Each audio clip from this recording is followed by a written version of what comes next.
You often say that there are no failures, only data. Can you explain how entrepreneurs can shift their mindset to see setbacks as valuable information rather than defeats? Well, okay, so in the NFL, it is let's say it's the third quarter, scores 27-20. Who lost? You don't know. Yeah, you don't know.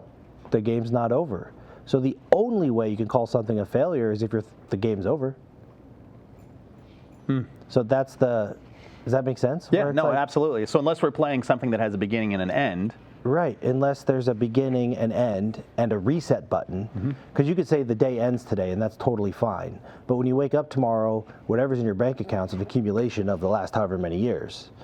You look in the mirror, you step on the scale, that's an accumulation, so there's no reset button. So in sports, the game ends, the score resets, it's a new day. So I don't know how I could consider anything that happens in my day-to-day life, assuming I'm expecting to live many more years, as a failure. It's just data. Because I gotta do more stuff tomorrow, and now I have more data. With more data, though, data-driven people, do you ever see that people just live in the data and actually don't get out of the weeds implementing it? They're high fact finders. They're in the data and they're there to learn. But then at the end of the day, there's zero implementation. Well, if there's zero implementation, then they don't have any real data. That's the only real data comes from reality. Everything else is a guess. If I said, hey, Robert, I'm going to start a YouTube channel. This is everything I'm going to do. Here's all the details. How many views am I going to get? He could say on average this many, but the only real data comes from after I do it, the number of views I get. So you can't have data in terms of modifying your own behavior unless you're implementing. Otherwise, you're just using other people's data that is probably an average of some sort. And that is exactly why the scientific method exists. You have a hypothesis, and then you test it. And you don't look at the hypothesis and consider it data. You have a hypothesis, and you test it, and then you get the data from testing it. So anybody sitting around looking at data that's not implementing is sitting there looking at a hypothesis, trying to extract data from a hypothesis. If that makes sense. It absolutely makes sense. Yeah. And too often, you do see with just how people crunch numbers. Well, the data told me this, but they didn't do anything with it. And they're basing it off of a preconceived notion because reality hasn't met the expectation. Success really isn't an accident. I've heard people say, Nick could trip over, a lump of shit and it ends up being a gold bar. But success really isn't an accident. What are 3 daily habits that keep you on track? I do my 3 lists. I only do 2 of them. So I'll explain it really quick. Got it from Dr. Jeff. At the end of the day, he recommends you make a list of everything you got done. That tells your brain this is done, stop thinking about it. Because there's some cognitive horsepower goes to working on problems you already solved because you just never told your brain, this is done. I don't always make that list. The second one is this is everything I know I need to do, and I know exactly how to do it. That tells your brain, don't work on this, we already know how to do it. The third list is here's everything I know I need to do, but I don't yet know how to do it.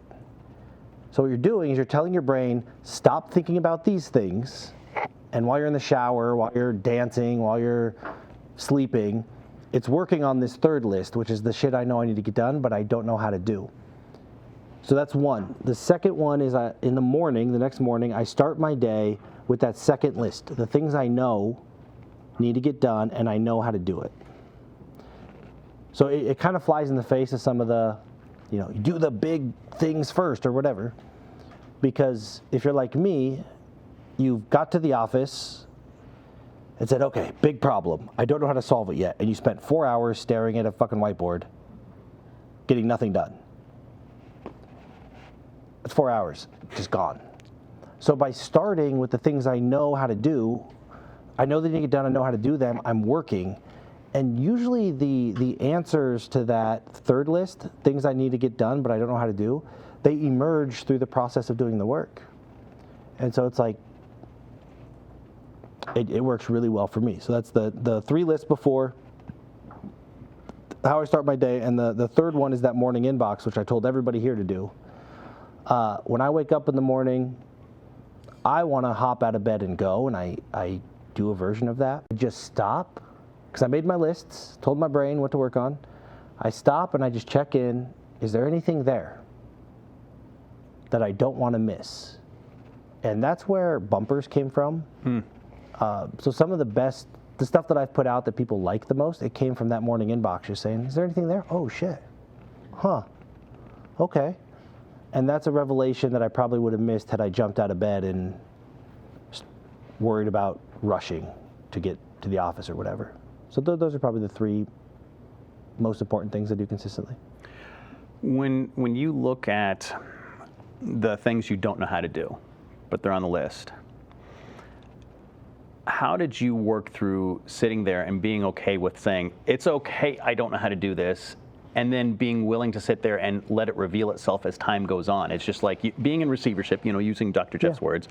But how do you work through that to where, for some people, it would drive them mad? Like, they have to know, they have to find the person, whereas you go about it and you're like, it'll reveal itself when the time makes sense. How do you work through that and make sure that the people around you don't spin out that you're a little more nonchalant about it?